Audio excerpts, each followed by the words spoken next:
नमस्कार। आज बात करेंगे पाकिस्तान सुपर लीग की एक ऐसी पारी की जो सच में किसी धमाके से कम नहीं थी।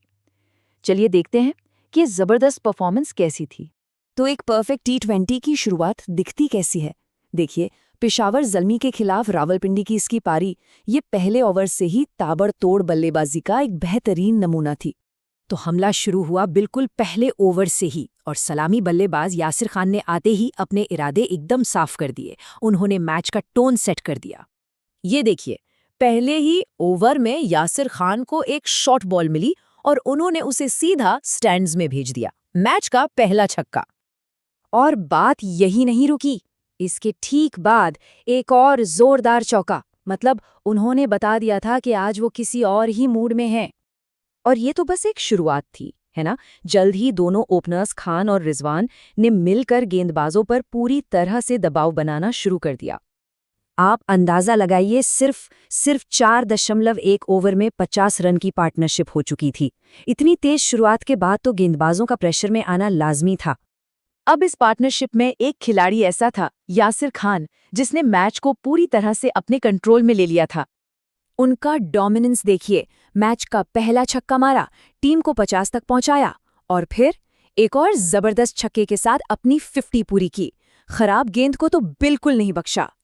कमेंटेटर्स ने भी उनके शॉट्स को क्या खूब डिस्क्राइब किया। मतलब गेंद बिल्कुल बल्ले के बीचों बीच लग रही थी और मिड विकेट के ऊपर से बाउंड्री के पार जा रही थी। खासकर उनका जो सिग्नेचर स्लॉग स्वीप है वो देखने लायक था।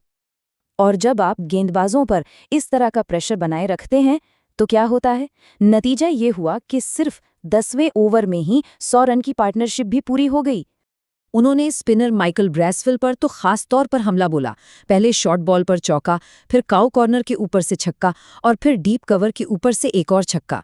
मतलब लगातार बड़े शॉट से उन पर पूरी तरह हावी हो गए। तो कुल मिलाकर देखिए ये स्कोर, सिर्फ 46 गेंदों में 83 रन, 7 चौके, 6 छक्के। एक ऐसी कमाल की पारी जिसने मैच का नक्शा ही बदल कर रख दिया। अब जब ऐसा लग रहा था कि रावलपिंडीज को कोई रोक ही नहीं सकता, तभी पेशावर ज़ल्मी को आखिरकार एक मौका मिल ही गया।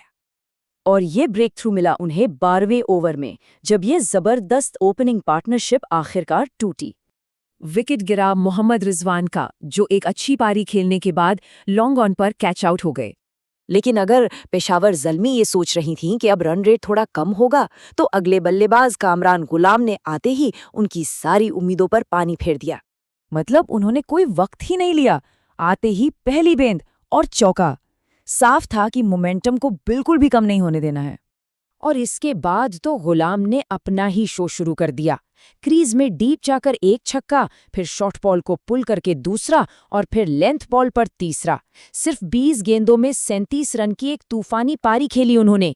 चलिए अब चलते हैं पारी के आखिरी ओवर्स की तरफ, जहां रावलपिंडीज का मकसद इस बेहतरीन परफॉर्मेंस को एक बहुत बड़े टोटल में बदलना था।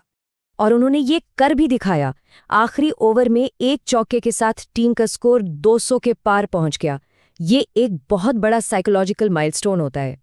आखिरी पलों में भी अटैक रुका नहीं। सैम बिलिंग्स ने एक कमाल का स्कूप शॉट खेला और गेंद सीधा बाउंड्री के पार 6 रनों के लिए। और इस पारी का अंत भी बिल्कुल वैसे ही हुआ जैसे शुरुआत हुई थी, एक जोरदार चौके के साथ। तो आखिर में रावलपिंडीज ने 20 ओवर में 203 रन बनाए। एक बहुत बड़ा स्कोर जिसकी नींव रखी गई थी शुरू से लेकर आखिर तक लगातार अटैकिंग क्रिकेट पर। तो सवाल ये उठता है कि क्या आज के टी20 क्रिकेट में कामयाबी का फॉर्मूला सिर्फ और सिर्फ लगातार हमला करना है? खैर, ये पारी तो इसी तरफ इशारा करती है। ये दिखाती है कि कैसे आप लगातार प्रेशर बनाकर सामने वाली टीम को संभलने का मौका दिए बिना ही मैच से बाहर कर सकते हैं।